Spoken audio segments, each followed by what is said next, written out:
Michael Pritchard, retired professor of philosophy and director of an ethics center at Western Michigan University. Well, my specialization in philosophy is ethics. And I have taught ethics at the theoretical level and at what I call the practical level.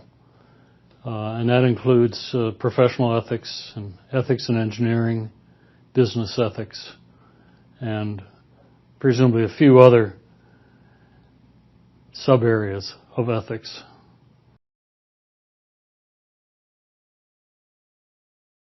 So I was on the first board nearly 30 years ago, and I was on that board for 12 years or more. And my last run in that set of consecutive years, I was the director of the board for 1 year. My first wife had developed Alzheimer's, and I said, "I'm sorry, but I can't do this sort of thing with the association and at the same time tend to the needs of my wife." So I stepped aside, and a few years later, I was on the board again for 3 years. So I have come to virtually all of the API meetings since it began, and it's a high watermark for me to do that. I'm not sure if the purpose has changed, at least not as I understand it. I thought from the outset that API could provide a home away from home for faculty who love teaching ethics, but were regarded for the most part as on the margins of their own discipline, whatever it is. This was not an area that was standardly one in which, if you do well at this sort of thing, you'll get tenure.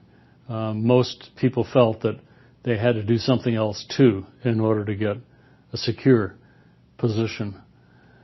And it also provided an opportunity, we thought, and still do, for young people.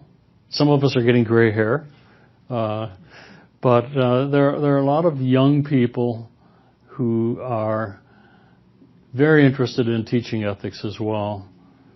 And this would be a home for them, a place where they could go once a year, and sometimes there are activities in between that would give them the opportunity to develop their interests and abilities in teaching ethics.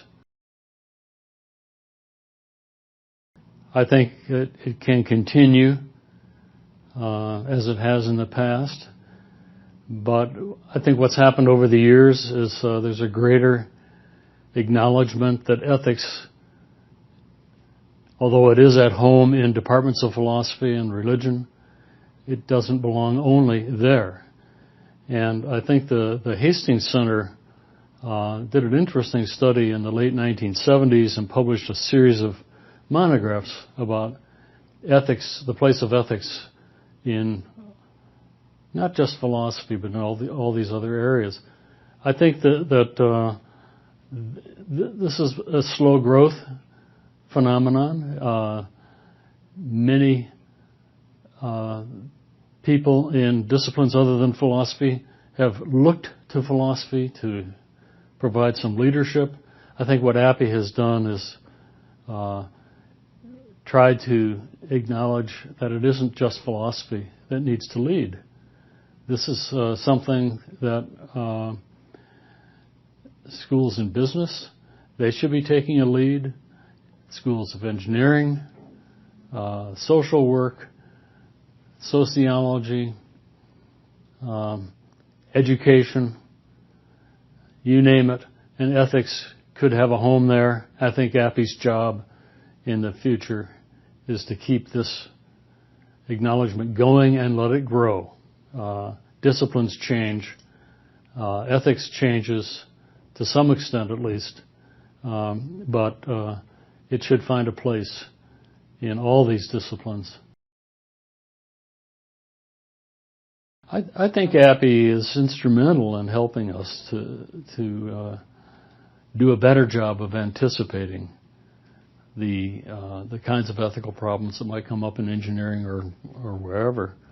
One of the areas that a number of presentations have been made in the last few years about problems that will come with automated vehicles. And there are every year 2 or 3 panels that deal with this. In the year 2000, there were 0. In the year 2010, there were 0. I don't know when the first panel was. It could have been close to 2010, but I doubt it. And when it comes up, say, someday we're going to have these automated cars. What kinds of problems will there be? Well, cars will have accidents. There's no perfection here. Accidents will be reduced if this is handled well. And the first obligation of engineers in every code of ethics is protect public health and safety. Well, it's not perfect. So you say, okay, if we introduce these automated cars and take the decision-making out of the hands of the driver or the person who would have been the driver, some people will still die. Under what kinds of circumstances? How do we plan for this? How do we justify this? I mean, right now, we can attribute a lot of these accidents that result in fatalities to the driver behind the wheel. But now, we'll have to change, at least to some extent, and say, it's not the driver behind the wheel, it's the mechanism within which the driver and the passengers are seated, and then those at risk are out there innocently walking on the streets or innocently sitting in another vehicle that's going in the opposite direction or whatever. I mean, these are mammoth kinds of problems, and you can't just say, machine, you figure it out. There's a kind of openness of inquiry that API promotes that I think should retain its strength that it's acquired over the last nearly 30 years.